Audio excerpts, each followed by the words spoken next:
Қайырлы күн достар, қалдарыңыз қалай? Сіздермен бірге Ғалымжан. Бәріңіз бірдей біздің қазақтың төл мерекесі болған әз наурыз мерекесімен құттықтаймын. Ақ мол болсын, молшылық болсын. Келген байлық толық ырысымен, бүтін дәулетімен келсін сізге, сіздің отбасыңызға. Сондықтан бәріңізге бірдей денсаулық тілеймін, мықты болсын. Келесі наурызға аман есен бәрімізге басымыз бүтін, көзіміз түгел жетуге бәрімізге бірдей нәсіп етсін. Ораза тұтқан ағайындарға ассалаумағалейкум, уағалейкум ассалам. Ораза тұтқан ағайындарға бәріңізге бірдей оразаларыңыз берік болсын, қабыл болсын ниетіңіз. Жақсылық болсын деймін ағайындар. Барлығы бірдей кеше как раз бізде наурызға ұлыстың ұлы күні екеуі бірге түсті. Қазаққа үлкен мейрамда ол. Сондықтан жарайсыздар. Осы қазақ ішінде жаны қазақ, рухы қазақ. Барлығы бірдей ораза тұтып, бәрі бірдей осы ұлы мерекесін халық болып, ел болып бәріміз бірдей тойладық. Өте керемет. Әлі тойлап жатырмыз. Бізде бір орысты мерекесі емес, Құдайға шүкір 3 күн қатардан тойлаймыз. Ал біздің мемлекеттің сенбі жексенбі түскеннен бері 5 күн демалып жатқан жағдайымыз бар. Сондықтан өте тамаша ағайындар. Кейде демалғанда керек. Жан-жағыңызға, туған туысқанға, жора жолдасқа, отбасыңызға және ең бірінші өзіңізге көңіл бөлгеніңіз. Сондықтан бар болыңыз, бай болыңыз ағайын. Бақытты болыңыз бірінші. Красавчик брат дейді, рахмет көкем.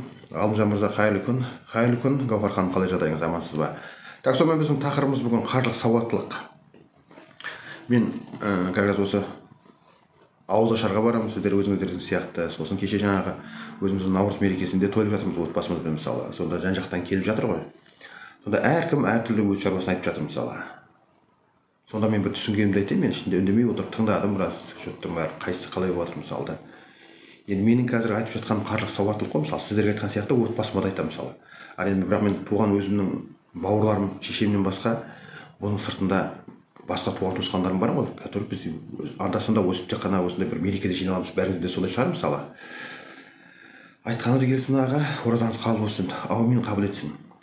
Сонда осы жағдайда айтамын да мен, осындай не жүріп жатыр мысалы, жаңағы Қазақстанда мысалы қор биржасы бар, кассе деген, оның ішінде өзіңіздің Народный банктің карточкаңыз болса, карточка жоқ, бірақ аштырамын дейді, дальше дейді.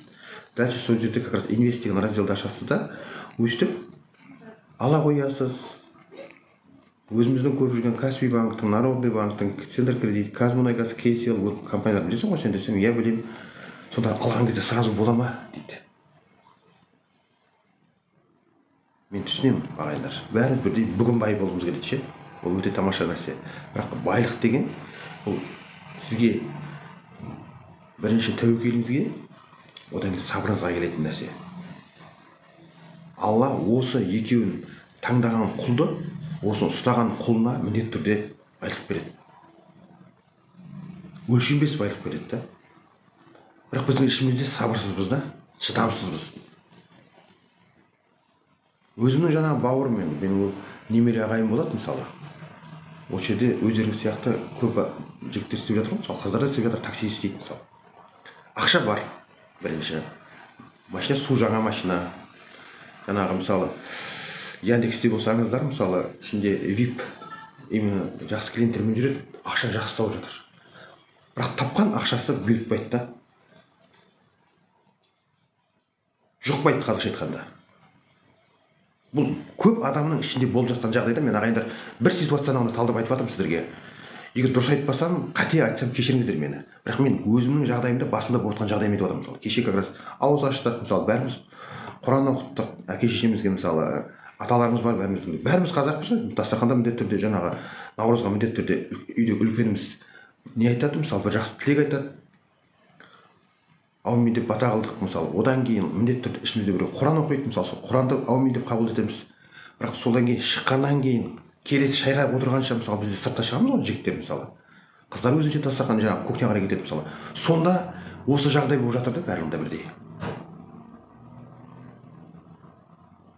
Тауып жатырмыз ақша, бірақ жұқпайды. Бұйыртпай тұр да. Соны айтамын, айналайын деймін. Өзімнің бауырым ғой енді. Мен сіздерге сіз деп сөйлесем, оған сен деп сөйлеймін мысалы. Сен өзің тауып жатқан ақшаның күнде 10%-ын салып тұршы. 10 ақпайсыз. Күнде қанша табасың? Ну, нормально.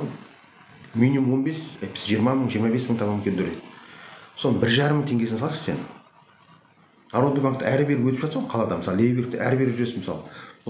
Қаланың любой жерінде бар Народный банк. Содан барды карточканы толтыра салдың мысалы 1,5 мың теңге. Бізге жақын бір кетіп барып сала салдым мысалы 5 мың теңге, 10 мың теңге мысалы.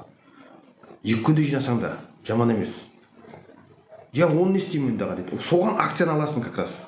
Ол акциялар айдылада қаймана қазақ ақшасын салып осыған, одан өздері күнде процент шығып, күндегі табысын күнде көріп отыр деймін ғой мен.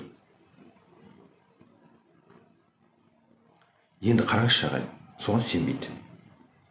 Жақсы екен деді. Болды. Адамның көзінен көріп тұрмын да. Оны бүйтіп телефонда көрсетіп жатырмыз мысалы. Менің осы тиктогымда отыр ол, мен бауырым. Аға лайк қойып отырамын дейді, бірақ көп түсінбеймін дейді. Мен түсінбей айтқандай қазақша айтып отырмын ағайындар сіздерге. Түсінбесеңіздер сұрақ қойыңыздаршы маған, сұрақ қойыңыздар. Ол үнім сұрақсыз кетті мысалы. Жауап маған сұрақ қойса мен әрі жауап беремін. Ішінде не деп барын білмеймін да мысалы.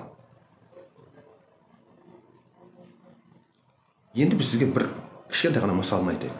Бай болу үшін біз қазір Наурызда да, оразада да бәріміздің тілегіміз бақытты болсын дейміз, ағайындар. Бақыт деген ол іштеген қуаныш кернеп келу керек, күнделікті мысалы бір кезде бірдей мысалы күнде 2 рет мүмкін 3 рет, күнде 5 рет мысалы қуаныш келуі мүмкін. Соны мүмкіндігінше ішіңізде эмоцияны ұстауыңыз керек. Сол қуаныш сізді байлыққа да, табысқа да, жаңағыдай қуаттылыққа да деніңіз саулығы соған әкеледі да мысалы.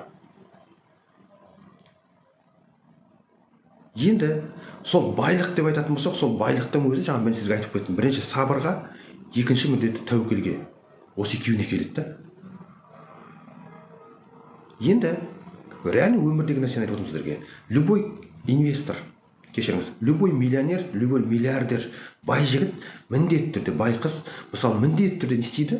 Өзінің ақшасының бір бөлігін міндетті түрде инвестициялап отырады. Өйткені мына жақта жұмыс істеп жатқан шығар, бизнесі бар шығар жақсы, бірақ ол бизнесіне ол до конца сене алмайды, ол жерде полный риск тұр мысалы. Ал мен сіздерге айтып отырғаным именно осы инвестицияға тәуекелі аз, рискісі аз. Өзіңіз күнде көріп жүрген компанияның акциясын алыңыздар деп жатырмын осы жерде. Және бір ол қатты қиын нәрсе емес қой ағайындар. Жоқ, білмеймін ол қалай ашылады десеңіздер, пожалуйста, келіңіздер. Қаржылық сауаттылық курсы, тегін, бір апта не істейміз? Сізге сабақ беріледі, тапсырма беріледі. Бірінші күн ғана тапсырма беріледі, бір сағат отырып, өзіңіздің мақсатыңызды жазасыз. Бұл өмірде бірінші мақсат керек ағайындар. Ол мақсатты қалай жазу керек түгіл айтып мен сіздерге өткенде талдап бердім түгіл. Одан кейін қалған күндер 5 минут уақытыңыз кетеді. Максимум 5 минут. Жұмысыңыз тек қана акция отырасыз. Бар болған. Осы қиын ба, туысқан айтшы. Жазып жүріңіздер. Ғалымжан, маған қиын деп айтыңызшы осы нәрсені. Біз не айтып жатсыз? Ол шынымен айтқандағыдай рас па, өтірік па, жазыңызшы. Мен ішіңіздегі дертіңізді білеймін. Көп адам мысалы кіреді. Міне, менде қазір 13-ші топ кіріп жатыр ағайындар. Барлық бірдей оны акция алып жатқан жоқ. Өстіп наплывпен келді, бірақ өзіңіз ниет қылсаңызшы ағайындар. Ниет қылып алдыңыз ба, осынша орындаңыз. Сізден көктен ақша керек жоқ маған, тегін деп тағы айтып отырмын, бесплатно. Адамның басында болып жатқан нәрсе басқа біреудің. Тура осы жерде көріп отырған шәкірттерім де бар мысалы. Солар алып жатқан кезде сіз де солай ала аласыз ғой. И ол тақырыптың, сабақтың барлығы күнделікті күнде беріп жатыр. Мен оған уақытымды бөліп жатырмын сіздерге. Болсыншы деп әрқайсыңыздың күнде WhatsApp-тан қанша адам звондайды, телефонға қанша адам шығып жатыр мысалы ше. Бәріне бірдей жауап беріп жатырмын үлгергенімше. Көтермесем или телефон загрузка жасап жатыр, TikTok-тан кері қарай. Әйтпесе мен соны әлеуметтік желілерге, YouTube-ға, Telegram-ға мысалы сіздер көрсін полный версиясын деген жағдайда ғана көтермеуі мүмкін. Қалған уақытта бәрін бірдей телефон көтеріп жатыр мысалы. Сіздер үшін ғой ағайындар. Тақыр жерден қалай бизнес ашуға болады дейді.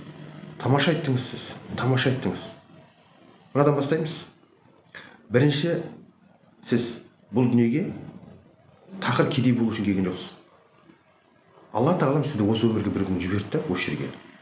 Әке-шешеңіз себепкер болды, соң бері қарай жеттіңіз. Шешеңіздің жатырында жатқан кезде ішіңізде рух төрлеп, сонымен тіріліп келдіңіз бұл дүниеге. Жаққа келуіңіздің өзі миллиондаған тұқымнан сіз аман келдіңіз да, бұның уже бір сәттілік, ең үлкен сәттілік мысалы. Үлкен жетістік. Жеттіңіз ғой енді, келдіңіз, келгеннен кейін сізді әртүрлі балалар бақшасы бар, мектеп бар, университет бар, өмірдің университеті бар. Соның бәрін өткен кезде әркім әртүрлі опыт алды да мысалы. Тақыр жерден деген сөзге келіп жатырмын ағайындармен. Сонымен сол опыттардың біреуі көмектесе, біреуі зиянға тиеді сізге. Сізді ары ыршып шығып кетуге ешқандай ретін келтірмей жатыр сізге. Сондықтан мына жерде қарлық бұлықта болуы мүмкін. Мысалға айтып жатырмын, қалған уақытта сіз өзіңіздің бірінші мақсатыңызды табыңыз ағайын. Ең бірінші өзіңіздің миссияңызды табыңыз. Бұл өмірдегі миссияңыз не? Менің миссиям мысалы, мен өзімді айтатын болсам, мен именно өзім сияқты қазақ қаракөздеріме именно осы қарлық сауаттылықты, қарлық тұрақтылықты, байлыққа баратын жолды үйретуді.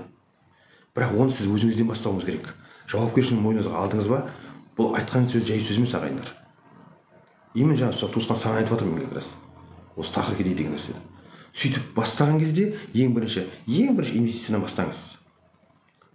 10%-дан деп бастадық қой. 100 теңгесіне, 200 теңгесіне бір акция алыңызшы мысалы. Кешегі Фортебанк мысалы 9 теңгеден көтерілді, 6 теңгеден түсті мысалы. Сол 6 теңгеге, 60 теңгеге 10 акциясы, 600 теңгеге 100 акциясы келеді сол Фортебанктың мысалы. Ассалаумалейкум, алейкум ассалам. Және бұл аз деп көресіз ғой да ағайын. Сіз оны ақырындап осы сіздің портфеліңізді көбейте бересіз. Минимум 10 болу керек акциясы де портфеліңізде. 10 акция болу керек. Соның үшеуі минус болып жатса да, қалған 7-8 плюсті сізде үнемі плюс көрсетіп отырады. Телефоныңызда Народный банктың мобильный приложениесінде. Именно сізге айтып отырмын, тақыр деп отырған кісіге. Ана плюс сізді күнде қуантатын болады ағайын. Кішкентай ғана ақша, бірақ соған қуантады. Сіздің ең алғаш алғысыңызды айтып бастайсыз мысалы. Рахметіңізді айтып бастайсыз. Қазақстан деп ала берейін бе, Ғалымжан мырза? Азаматтық. Ала беріңіз. Азаматтықты Қазақстан деп ала беріңіз. Binance'тағын айтып тұрсыз ғой сіз. Сонда өзіңіздің мына бастаған нәрсеңіз, сәлеметсіз бе дейді. Жадыра ханым деймін. Саламатсыз, қайырлы күн. Әрі қарай сіздің өзіңіздің күндегі тауып отқан табысыңыз ақырында өзіңіз 10%-ге қойыңызшы. 50 мың аласыз ба? 5 мың жоқ. 500 мың аласыз ба? 50 мың жоқ деп есептеңіз. Банкке де мысалы кредитке төлеп жатсыз ғой мысалы. Сіздің жалақыңыз бөлініп қойған барлық түгел. Барлық бөлініп қойған ағайын. Сіз әлі жалақыңызды алған жоқсыз, бірақ оның қайдан кететінін бәрін айтуды біліп қойсыз. Соған бірақ графа қосыңызшы. 10% менде инвестиция кету керек деп. 10% инвестиция кету керек деген нәрсені бір рет кіргізіңіз өзіңізге. Бір-ақ рет кіргізесіз. Болды. Бұл 10% неге айтып отырмыз ағайындар? Басынан бастап түсінейікші. Қазір жаңадан кіріп, бұл не айтып отыр деген шығар Ғалымжан. Бізде инфляция деген нәрсе бар. Ассалаумалейкум ағасид, уағалейкум ассалам бауырым. Инфляция деген нәрсе бар. Біздің Қазақстанда ол 22% құрайды. Бәріңіз білесіздер инфляция не екенін. Баға құнсызданып жатыр бізде. Тауар қымбаттап жатыр. Жалақы өскен жоқ онымен. Рас қой, рас. Тоқтадық осы жерде. Түсінікті да осыған дейін. Енді өзіңіздің тапқан ақшаңыздың 10%-ын сол инфляциядан сақтауыңыз керексіз ағайындар.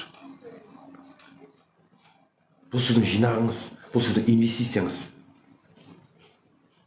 Осы жерін біліп алыңыз да, сіз сол жинаққа, именно инвестицияға, мен айтып отқан біз қарлық сауаттылық курсы тегін беріп отырмыз оны. Сонда біз айтып отқан акциялардың бәрін алып отырсаңыз болды.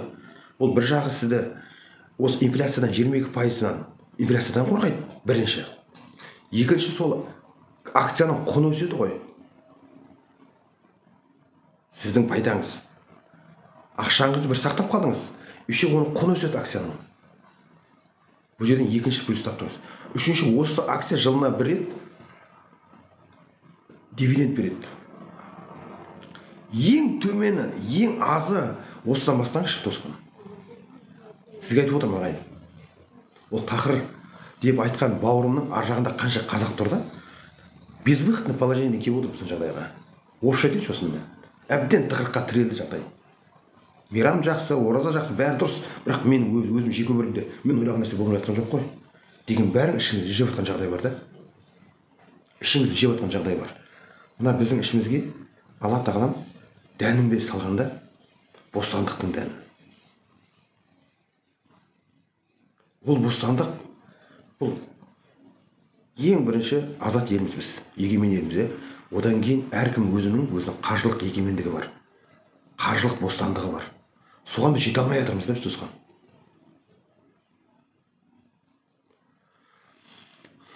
Біздей қарапайым халыққа банк акциясын сатпайды ғой, мен ауылда жерде тұрамын дейді. Өте жақсы сұрақ қойдың көкем сол. Міне осы кісі жауап берейікші ағайындар. Мына кісі бізге сұрақ қойып жатыр. Аға, біздей қарапайым халыққа банк акциясын сатпайды ғой, мен ауылда жерде тұрамын дейді. Керемет. Мен сізге жауап беремін. Жаңағы менің үйдегі бауырым дедім ғой, сол бауырымның сұрағы болып тұрсында. Мен қайда маған сатпайды ғой деп. Народный банк бәріңізде бар. Әке шешеміз мысалы пенсия содан алады. Әйтпесе өзіңіз зарплата алып жатсыз. Әйтпесе Народный банктан барасыз, ақша қоясыз бесплатно. Тегін беріледі. Соның ішінде сразу карточкаңызды ашқан кезде сразу бізде мобильный приложениесін ашасыз. Мобильный приложение деген нәрсе түсінікті ғой да ағайын. Мобильді қосымша. Народный банкты ашып алдыңыз. Ішінде инвест деген раздел бар. Инвест деген разделді ашсаңыз, ішінде сіз Народный банктың клиенті болсаңыз, Народный банктың дочкасы Халық инвест деген компания. Сол инвест деген ішінде тұр. Соның ішінде қайттан сіз клиент ретінде верификация өтесіз. Да деп kesіп кетесіз, мысалы пәтер деп кетесіз, болды. Ар жағында Народный банкке бір 1000 теңге салып қойыңызшы. Ауылдық жерде тұрасыз, 1000 теңге бізде ақша бар сізде. Сол 1000 теңге Народный банктың карточкасына салдыңыз, сөйтіп инвест шотты толтырасыз. Толтырған кезде ішінде что купить деген Қазақстанның кәсе, Қазақстан қор биржасының ұзақ бойы қаншама акциясы тұр тегін. Қарапайым сізге сатып алуға болады. Почтовый индекс 5 символ болу керек дейді. Бізде 6. 5 жазып көріңіз, өтсе өтеді, өтпесе қайтып келесіз ғой. Енді сонымен сізге айтамын, Қазақстан халқына біздің үкіметтен жақсы көмек болып тұр қазір. Декларация деген нәрсе шықты, білесіздер да? Налогтан. Мен бұл жерін айтып кетейін сразу. Декларацияны тапсырсаңыз, тапсырмасаңыз бір күн айтып бір күн келеміз оған. Биыл міндетті емес деп келдік. Бірақ алған акцияңызды, Жайна ханым саламатсыз ба? Өзіңіздің алған акцияңызды декларацияға апарсаңыз, тегін көрсетіп бересіз, мен мынау тұр деп. Формасы бар, барған кезде сіздің Народный банктың ішінде приложениелер, сол жерден авторитетке болады. Поделиться деп, біздің жаңағы Каспийді ішінде ақшаны аударғаннан кейін мысалы поделиться тастаймыз мысалы. Сол сияқты поделиться деп налоговыйда да сөйтіп аудара саласыз, болды. Декларация тегін нәрсе, және оған біз ештеңе төлемейміз. Енді қызығын айтайын, Қазақстан үкіметі бізге екінші бір жақсы нәрсе айтып отыр, жақсы нәрсе көрсетіп отыр. Ол 2066 жылға дейін Қазақстан азаматы Қазақстан қор биржасында, Қазақстанда компанияларда акциясын алған үшін салық төлемейді.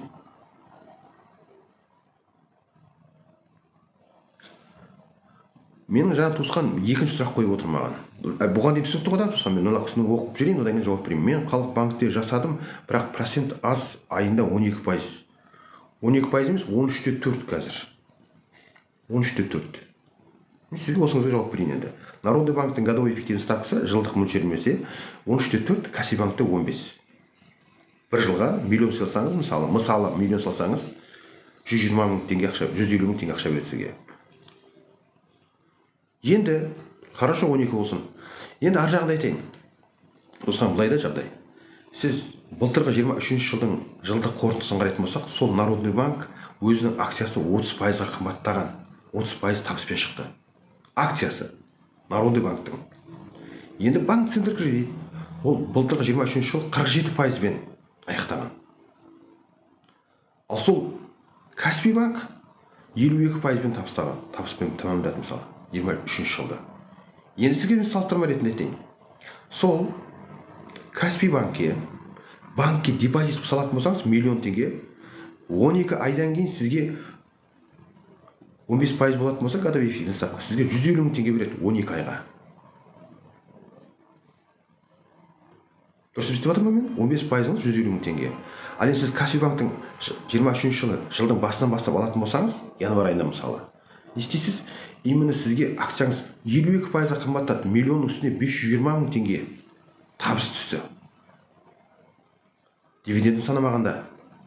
А ол әр 3 ай сайын жылына 4 рет дивиденд береді. Каспий банк. Міне разница қайда туысқан. Каспийдің депозиті жақсы ма? Әлде акциясы дұрыс па? Өзіңіз шешіңізші осы жерде.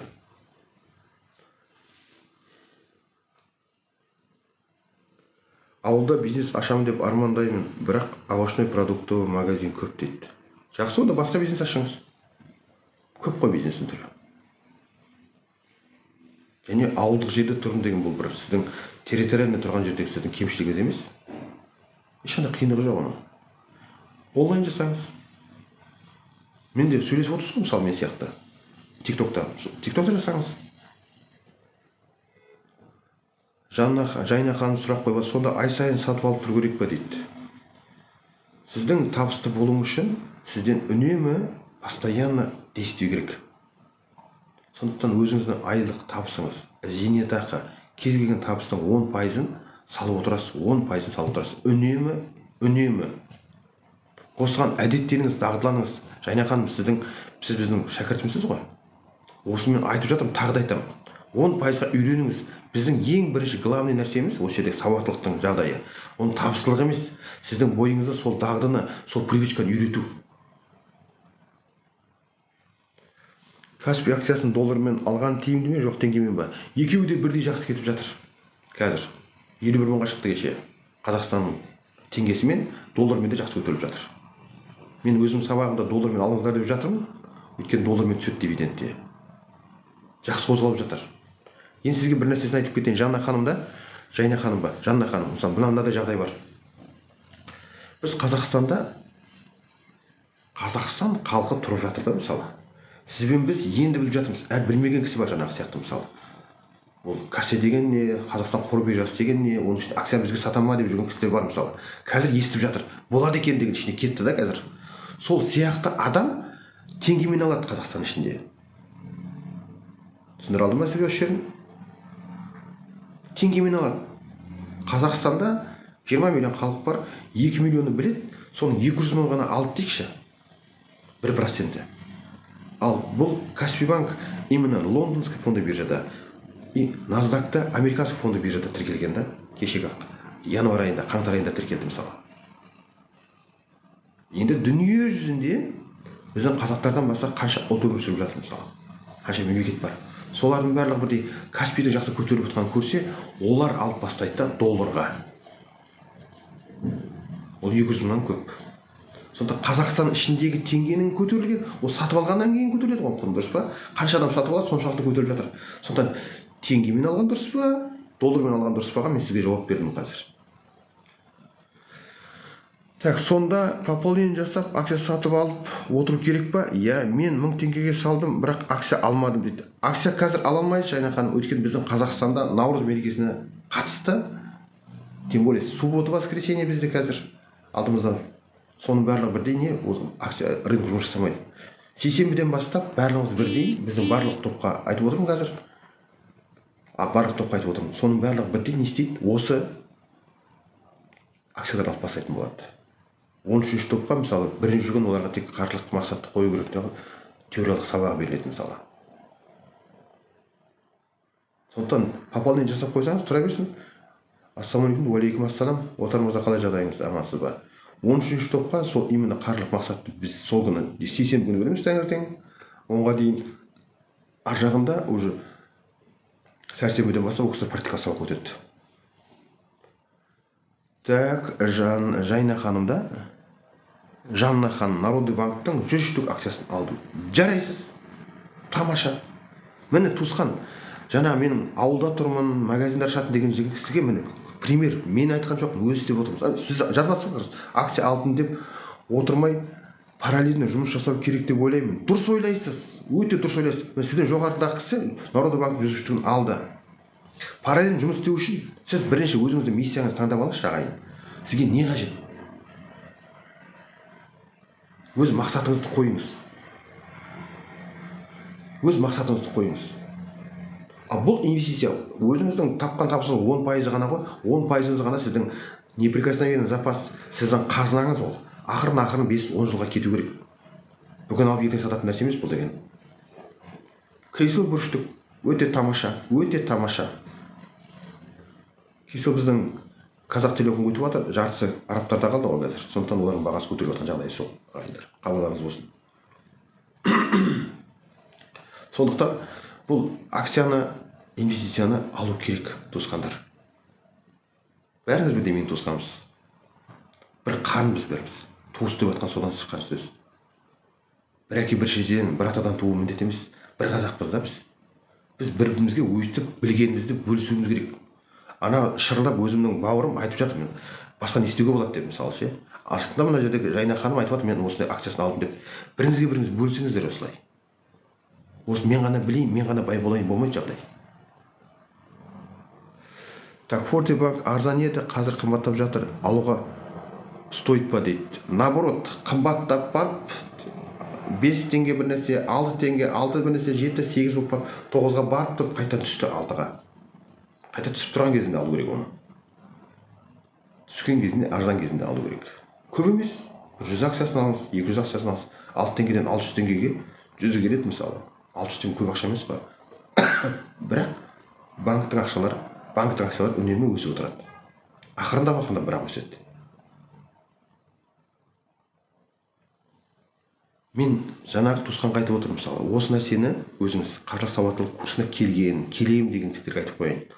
Бұл нәрсе өзіңізге бірінші дағдыны үйрету. 10%-на өзіңіз үнемі инвестиция жасап отырыңыз. Ол міндетті емес. Қазақстан қор биржасы, басқа да инвестиция түрлері жеткілікті бізде қазір. Дұрыс па? Соны сіз 2 жыл бойы істеген кезде қазір тауып отқан жалақыңыз қанша? Қазір естіп қойыңызшы, мысалы, мен 200 мың аламын, мен 300 мың аламын, 500 мың аламын. Сол 2 жылдан кейін сол 200 мың, 300 мыңыңыз қазір тауып отқан ақшаңыз. Осы 10%-ны салып отырсаңыз, ай сайын үнемі ұстап отырсаңыз, сол сіз 2 жылдан кейін сіз жұмыс істемей-ақ тауып отырып келіп тұратын болады сізге. Разницасы осында. Пассив табыс деп атайды оны. Мен сіздерге жете алмай жатқан нәрсем сол, ағайындар. Осыны бір түсінсеңіз болды ғой, үнемі келіп тұрады ол жағдай сізге. Аға, акция сатып алу жолын айтыңызшы, өтініш дейді. Сіз маған қаржылық сауаттылық курсына келіңізші, тегін сабағыма, туысқан. Қаржылық сауаттылық курсына келіңіз, Народный банктың карточкасын ашып, мобильный приложениесін скачать етіңіз да, маған WhatsApp нөміріме жазып жіберіңіз. Менің нөмірім 877-222-0498. Осы нөмірге жазып жіберіңіз қазір. Біз сіз 13-ші топқа қосамыз. Қай банктың алған дұрыс, қандай валюта алған дұрыс дейді. Сырым, туысқан, ассалаумағалейкум. Қай банктен алған дұрыс? Именно сізге осыны айтамын. Бізде Народный банктік те бар, Центркредит те бар, Каспийдік те бар. Осының бәрі біздің қаржы сауаттылық курсында тегін беріліп жатыр. Маған жазып жіберіңіз нөмірімде 877-222-0498. Так, Жайна ханым, барлық ұйым акциясын халық приложениесін ала береміз ба? Өте жақсы сұрақ, өте тамаша сұрақ. Біздің Қазақстан қор биржасындағы бұл не? Қор биржасындағы біздің қазақстандық акциялар. Ішінде басқа акциялар тұр, американдықта, российскийде біраз акция бар. Бірақ біздің қаржылық сауаттылық курсында, именно Қазақстан қор биржасындағы өзімізді күнде көріп жүрген, танитын, Каспий банкты білесіз, Кселді білесіз, Казмунайгазды білесіз, Народный банкты білесіз, сол көріп жүрген компанияларымыздың акциясын аламыз. Қазақстан тұрғанымыз ғой біз. Енді нөміріңізді қайта алаңыз дейді. Мен жоғары жағында жазып отыр, 77-222-0498. Енді американский фондовый рынок, ETF деген нәрсе бар, индекс деген нәрсе бар, облигация деген нәрсе бар, Форекс бар, автоторговля, алтынмен сауда, крипто деген осы 8 инструментпен, құралмен жұмыс жасайтын менде ақылы курс бар. Қаржылық тұрақтылық курсы. Ол ақылы курс, ағайындар. Сіздің хабарыңыз болсын. Именно осы жерлерде біз именно Фридоммен істеп жатырмыз. Фридомның брокері бар, карточкасын алып аласыз, мобильный приложение скачать етіңіз да, соған сабаққа кіресіз, пожалуйста. Бірақ ол үшін бірінші сіз қаржылық сауаттылық курсын өтіп алыңызшы бірінші. Бірінші сіз акцияны алып бастаңыз. Оның алғашқы плюстерін көріп бастаңыз. Көзіңіз қуансын, көңілі қуансын бірінші. Соны үйреніп бастаған кезде сіздің жадырап бар ғой, действительно мынаған ішіңізде тоқтық кіреді, сенімділік болады болашаққа деген. Ең артықшылық осында да, ағайын. Сондықтан ең бірінші қаржылық сауаттылық курсын мына кісілердің бәріне үйретуіміз керекпіз. Бір группада отырып алып, мен ғана алып алдым деп олай емес. Қалған қасыңыздағы кісіге үйретіңіз. Ол қойған сұраққа сіз жауап беріңіз, мысалы. Топтағы кісілер айтып жатыр, мен доллар жинап, бірақ теңгемен тұрып қалдым ба әлде? удостоверение личный қабылдамай тұрса, паспортты жіберіңіз, загранпаспортты. Загранпаспорт жіберіңіз. Binance'қа ғой. Жақсы.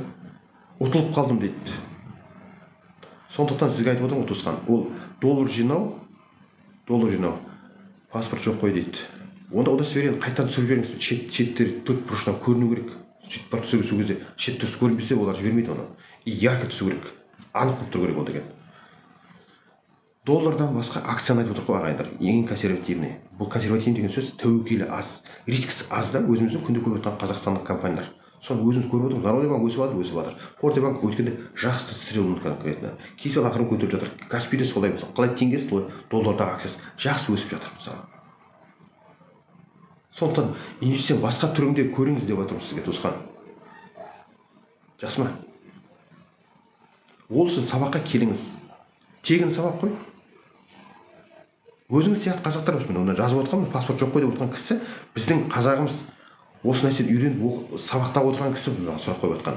Именно сұраққа қатысты нәрсе. Ішінде бізде 3-ші, не 4-ші күнде бізде как раз Binance ашу керек деген нәрсе бар, кошелек как раз. Оны ашып қойсаңыз өзіңізге пайдасы тиеді ертеңгі күні. Неге, қалай тиетінін мен сіздерге айтатын боламын уақытында. Жақсы? Сондықтан удостоверениені тексеріп көріңіз қайтадан. Төрт бұрышы бірдей көріну керек, и анық түсу керек. Удостоверение істейді. Енді бұл акциялардың барлығы бірдей ағайындар. Сразу айтып кетейін, бәрі бірдей өспейді. 10 акция минимум алуыңыз керек. Мен курста 9 акцияны көрсетіп отырмын. Қалғандарын өзіңіз қоса бересіз.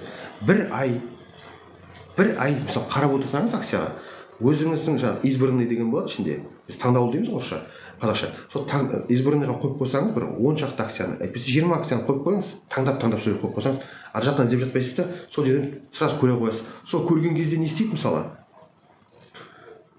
Қаржылық курсына қалай қатысамыз дейді. Қаржылық курсына маған WhatsApp-қа нөмірге жазып жібересіз, 877-222-0498 нөміріне, содан кейін осы қатысамыз.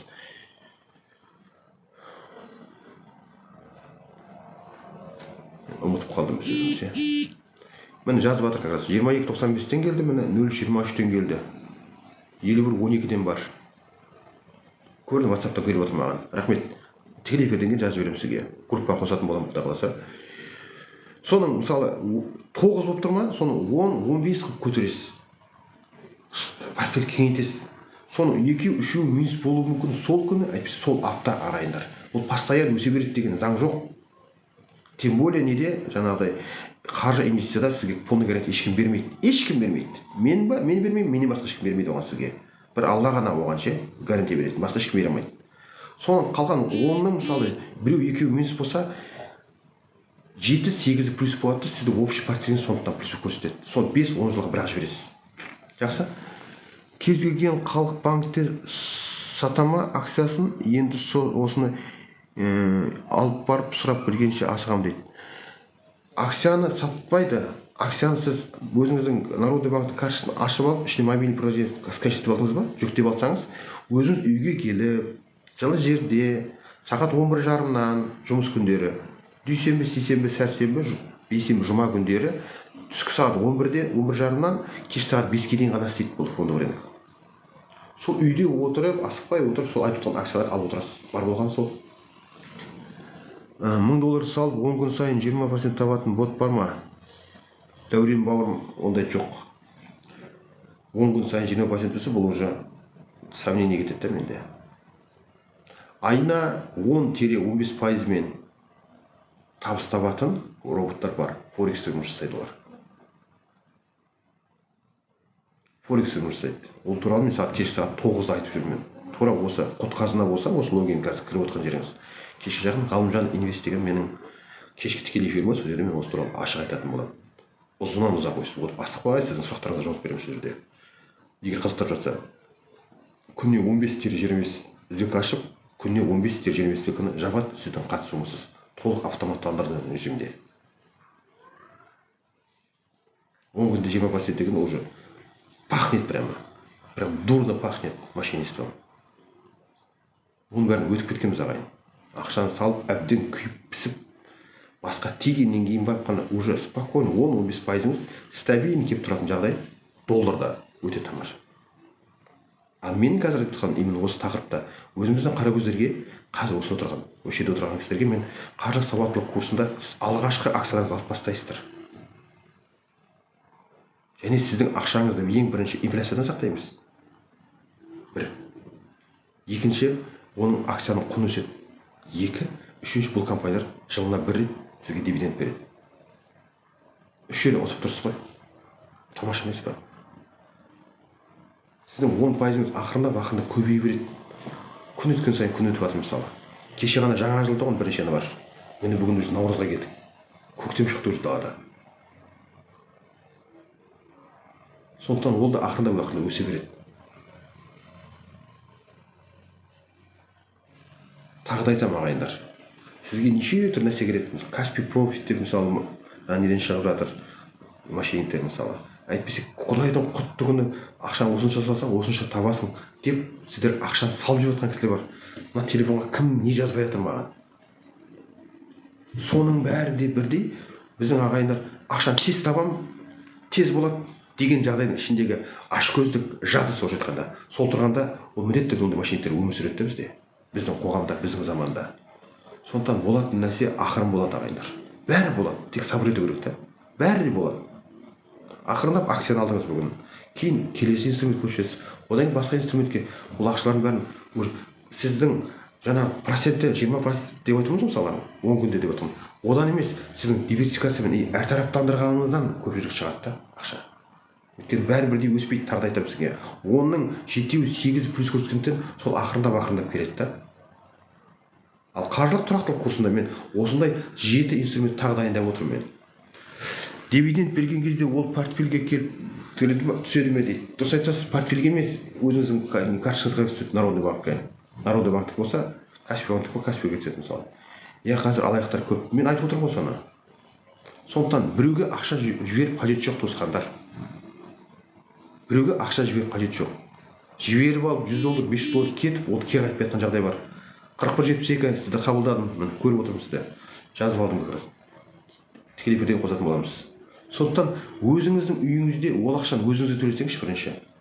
Сабақ нешеде болады дейді. Сабақ қазір тапсырмамен барлығы бізде рынок жұмыс жасамай тұрғандықтан келесі апта бізде 5 күн демалып отырмыз қазір. Сейсенбі күні жұмыс болмайды. Сол именно вторниктен бастап сабақты беріліп бастайды сізге. А бірақ группаға қазір кіру керек. Группаға кірмеген болсаңыз. Қаржы сауаттылық курсына.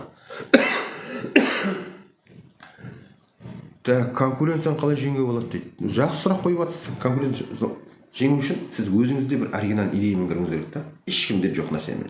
Оны ойлаңыз, табасыз міндетті түрде. Мен талай алдандым сондайларға, содан қазір қорқып қалдым дейді. Қорқатын жағдайыңыз бар? Жоқ, қорқатын жағдайыңыз бар. Әбден көрген адам, уже жаңағы қазақта жақсы сөз бар ғой. Аузы күйген қатықтан үрлеп ішеді деген. Бар нәрсе ол. Бірақ қорқып өтіп берсеңіз, уақыт өтіп жатыр да ағайындар. Мы должны всегда пробовать, всегда рисковать. А бұл жердегі риск самый минимальный ғой, Народный банк деп отырмыз. Мобильді приложение кіргенде сіздің алдыңызда уже 8 топ бітірді бізде. Жалпы сан 97 шәкірт. Соның барлығы бірдей осы Каспи банктың акциясын алып жатыр. Народный банктен мысалы, именно мобильді приложениеден мен айтып отырған қанша не бар? Акция бар, соның бәрін бірден кейін алып жатқан жағдайы бар. Осын ақырындап бастаңыз, одан кейін бар келесі сөздерсіз. Асықпаңыз, сразу айтамын. Жаңа Дәурен бауырым сияқты 10 күнде 20% береді деген бір рет беруі мүмкін. Ол 2 ретте беруі мүмкін. Ақшаны молдап салған кезде контора жабылып қалады, почему-то десіз. Оқып отырсыздар мына жерде кімнің не айтып жатқанын да, мысалы, туысқандар. Мен де соны айтып соған жауап беріп отырмын мен. Сондықтан ақырындап келеді. Қалай бастау керек дейді. Сол менің WhatsApp нөмірімді жазып жіберіңіз. 877-222-0498 нөміріне. Одан мен топқа қосам. Топта бүгін қосып қойдық. Бүгін мысалы сенбі ма, жексенбі, дүйсенбі демаламыз әлі. Сейсенбі күні, вторник күні біз сабақ басталады. Сол сабаққа бірінші тақырыптан басталады, екінші күннен бастап уже практика кетеді бізде. Практика дегеніміз күнде 5-ақ минут акция сатып аласыз. Түскі сағат 11:30-нан кеш сағат 5-ке дейін уақытыңыз болса болды. Осы уақытта 5-ақ минут уақыт табыңызшы өзіңіздің акцияңызды алуыңызға. Бар болған сол. Сөйтіп тапсырма орындалды деп тапсырма плюс деп кетсеңіз болды. Группаға жазып кетесіз болды ештеңе жоқ. Оңай ағайындар. Бұл айтқан нәрсеге ұзақ шығар. Бір рет қолыңызбен ұстап көріп, ана мұны тартып көріп жатсаңыз, мынаны айтқан екен ғой деген сізге ой келеді да, мысалы бірінші. Одан сатып алдыңыз, ол сразу түспейді, 2 сағатта, әйтпесе 2 күнде, көбінде 3 күнде түседі мысалы. Сіз алған акцияңыз кері қарай. Сразу айтып қойын, ол біздің қолымыздағы емес. Ол сатып алатын мен сатып алушының жағдайын келіскен жағдайында. Одан кейін ол сіздің ақшаңыз оған кетеді да, сіздің акцияңыз депозитарда бар, оның атына ауысады. Атына ауысады, сол ауысуына уақыт кетеді да бір біздің. Через Нацбанк жасалатын нәрсе ғой, бұл халық емес сатып ала бермейді бәрін түгел. Ортасында не қылады? Именно через центральный біздің ұлттық банкіміз арқылы өтетін нәрсе. Так, Форексте бір брокерге ақша салып, ақшамызды шығара алмай қалдық қой дейді. Болады ондай жағдай. Мен бір емес бірнешесіне түстім мен өзім продавец болып істеймін, бірақ адал атқарамын жұмысымды. Өте тамаша. Адал атқаруыңыз керек жұмысты. Басқа жағдай жоқ. Саудада тем более. 10-нан 9-ы ырзықтың 9 саудада деген. Сонда саудаға үйрене берсеңіз тамаша. Мүмкін осы шығар сіздің миссияңыз. Тамаша. Жайна ханым, маған да 3 күннен кейін келді, сатып алғаннан кейін. Дұрыс айтасыз, 3 күннен келді. Мысалы, көбісінде мысалы осы жерде шыдамсыздық келтіреді мысалы. Сәл сабыр болу керек ағайындар. Ол сіздің менің қолымдағы емес та. Ол солай устроена система. Сондықтан оған біз келісуге амал жоқ. Жағдайымыз бар соған.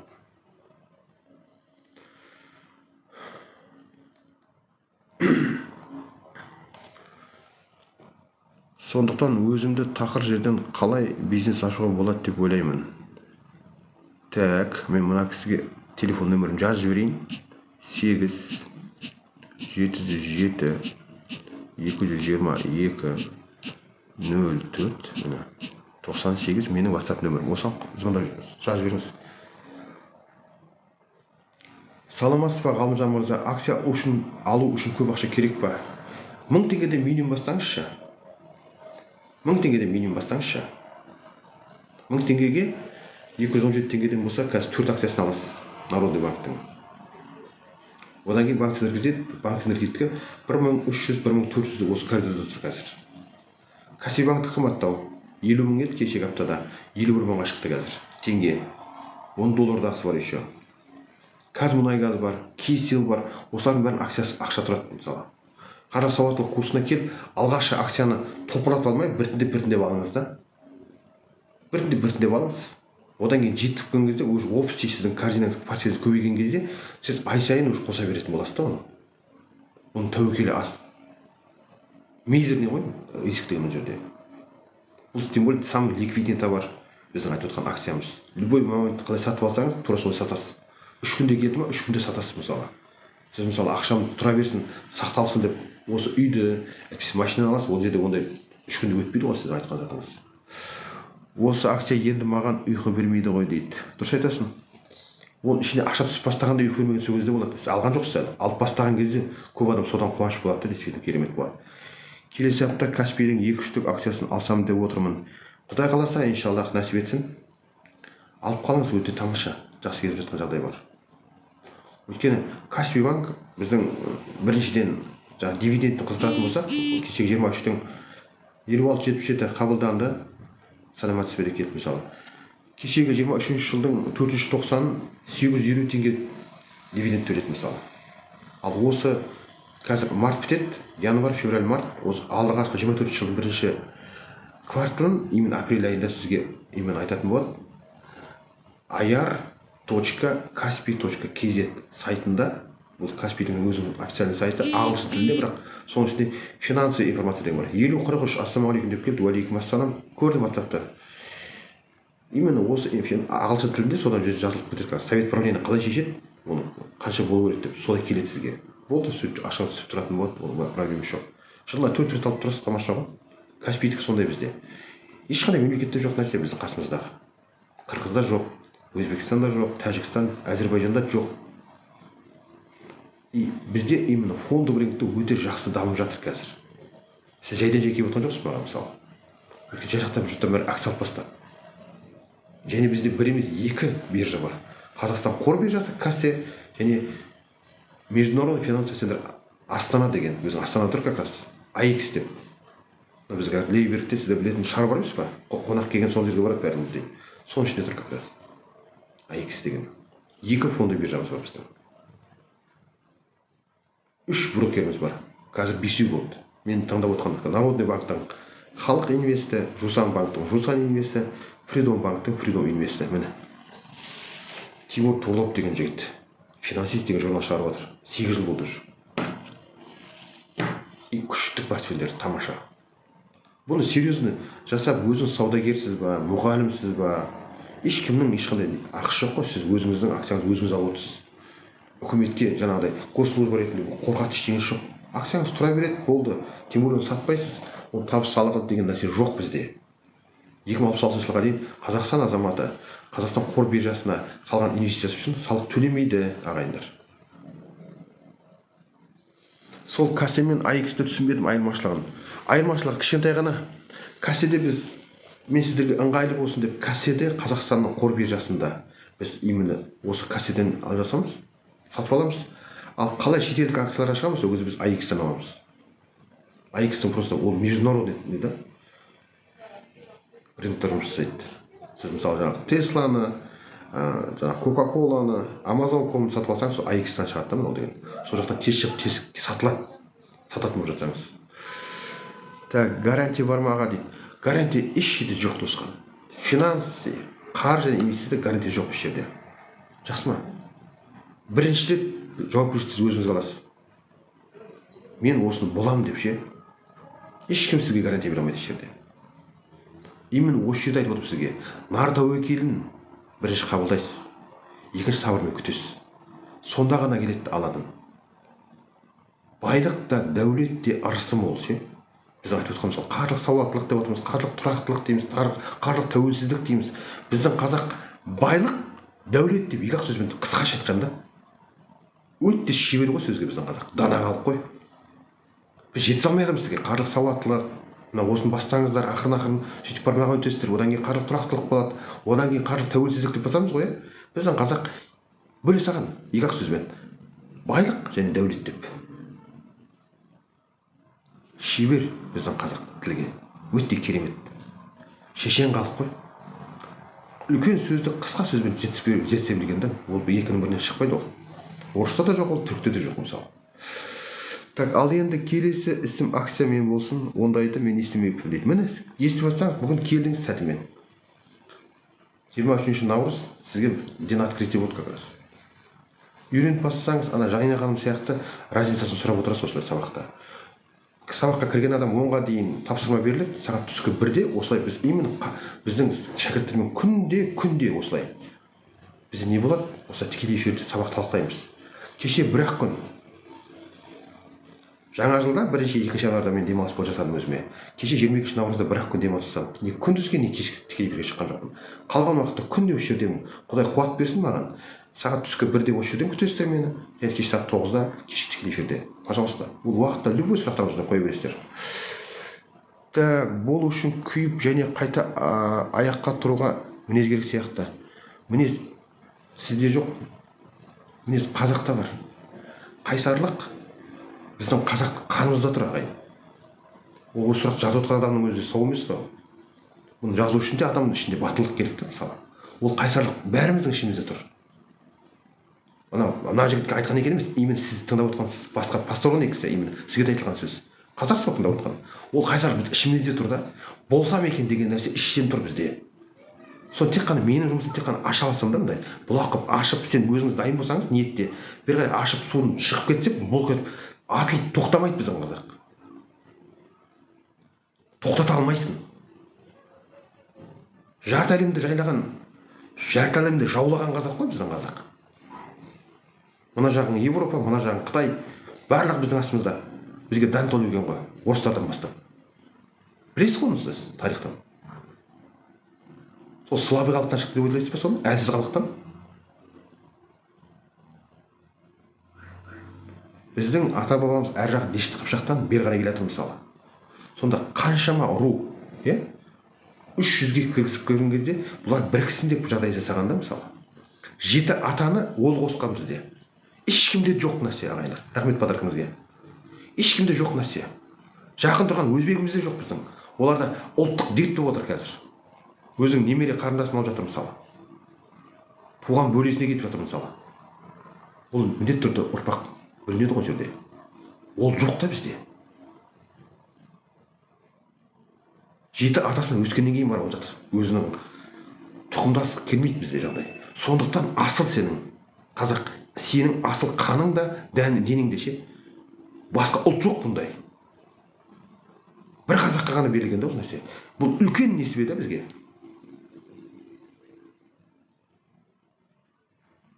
Сенің ғана қолынан келеді бұл.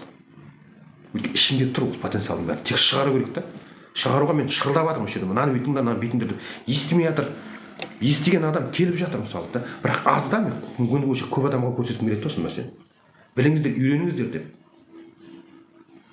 Нағыз миллиардер қазақтан енді шығады бізде. Әлі шыққан жоқ біздікілер. Какой-то европейец, американецтер шығып жатыр. Олар ондай тапқан жоқ та ақшаны. Басқа ұлтқа қарағанда мен тағы да айтамын ағайындар.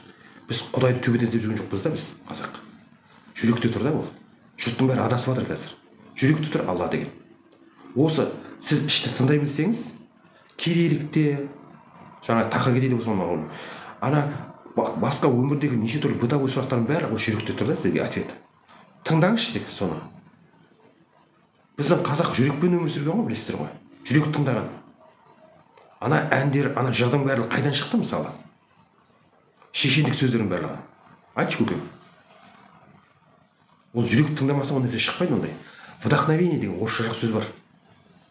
Мен оның қазақшасын айта алмаймын сіздерге. Сол вдохновение келген кезде ол тек Алладан келеді. Басқа еш жерден емес. Сіздің ойыңыздан, әйтпесе өте мықты ақылды болғаныңыздан, умный болғаныңыздан емес. Ол жүректен келеді. Сол жүректі таңдаған қазақ осындай ауыз әдебиетін алып келіп, ар жағында халық әдебиеті деп бөліп. Қазір бүкіл ел, бүкіл халық біздің әлі күнге дейін тарихымызды зерттеп жатыр да біздің Абай жолы арқылы. Қазақ деген осы үлкен халық екен деп. Оны көріп отырсыздар ғой күнде. Біздің Димаш сияқты, Димаш бастап берді. Қанша жас балалар не деген қазақ тілінде, орыс тілінде, қытай тілінде, дүние жүзіндегі қанша тіл бар, сол тілдердегі ең мықты классика әндердің бәрін біздер таза орындап жатыр, без акцента. Көріп отырсыздар ғой сіздер. Спортсмендер біздікілер ұрса жығат құлатады, ұрат құлатады. Қай ұлттан көріп отырсыз мұндай сізді? Сол қазақ мені тыңдап отыр қазір. Сенің қазақтың қазір нан таппай кедей болған жараспайды. Осыны түсініңізші бірінші. Қазір жасау керек мұны. Қазір жасау керек. И бай болуға көп уақыт емес. 1 жыл, 2 жыл уақытыңызды бөліңізші осыған. 10% бөліңіз болды. Ар жағында 2 жылдан кейін ғалымжанға рахмет айтасыз. Айтып еді маған пассивдаға түсіп тұрады деп. Мін түсіп тұр ғой деп. Өйткені сіз тоқтамайсыз ғой, үнемі жұмыс істеп жатсыз. Күнде қарап жатқаннан кейін ол міндетті түрде сіз неге энергияңызды, көңіліңізді, вниманиеңізді бөлдіңіз, сол нәрсе көбейіп бастайды сізде. Ақша бөлдіңіз ба? Әрі қарай ақша көбейіп бастайды сізде. Өзіңізге бөлесіз бе мысалы рухани даму жөнінде, онда сіз рухани өсіп бастайсыз. Негативке емес, именно позитивте, оның ішінде направление қазірден бастап анықтап алыңыз. Сол үшін мақсат керек ағайындар. Осы именно Наурыз мерекесінде өзіңізге өзі мақсат қойыңызшы. Мен бұдан кейін кері қайтпаймын, тек алға жүремін. Мен тек қана бай болам, бақытты болам деп өзіңізге қазір қойыңыз. Ешкімді тыңдамаңыз, күтпеңіз ешкімнен. Тек сіз ғана істейсіз соны. Басқа ешкім емес. Басқа ешкім емес. Сізге кеп Қытай не орыс кеп көмектеспейді. Қазір бастарыңызға түйіп алыңыздар жақсы. Жерімді алам, қазынамды алам демесе, сізге кеп көмектеспейді ешқайсысы. Көмектесіп жатса, инвестиция бірісі деп бар ғой, оның ар жағында өзінің выгодасы тұр. Етек жинайтын уақыт келді ағайындар. Жинасаңыздар, шашырап қашаңыз бір-бірімізден ұрысып керісіп жүре береміз осылай. Бір қазақ 20 миллион халық бар, осындай үлкен байтақ жерге. Оның жарысы басқа ұлт. Бізді тыңдайтын, бізді сыйлайтын, біздің осы ұлт дәстүрімізді тыңдаған, соны қадірлеген ұлт тұр да бізде. Олар бізді жақсы көреді. Енді соларға үлгі болып, біз бай болайық та бірінші. Біз бақытты болайық. Ол үшін бір жүрек тыңда ағайын. Шүкір ет. Аллаға шүкір ет бүгінгі күнге. Рахмет айт туғаныңа, туысқаныңа, әкеңе, шешеңе, балаңа мысалы. Онан кейін бар, қалған дүниенің бәрі жүректен келіп отыр сізге хабар. Ешқандай бір жақтан білім іздейтін емес, бәрі біздің ішімізде тұр. Тек ашу керек потенциалды, бар болған сол. Жақсы ағайындар, уже 1 сағат өтіп кетті. Алла разы болсын. Бәріңізге рахмет. Берген алтын уақыттарыңызға, беріп жатқан лайктарыңызға, жазып жатқан комментарийларыңызға, жіберіп жатқан репосттарыңызға, Бәріне рахмет, Алла разы болсын сіздерге. Қазағым бай болсын, бақытты болсын, табысты болыңыздар. Наурыздан наурызға аман есен бай болып жете берейікші ағайындар. Табысты болыңыздар. Рахмет сіздерге.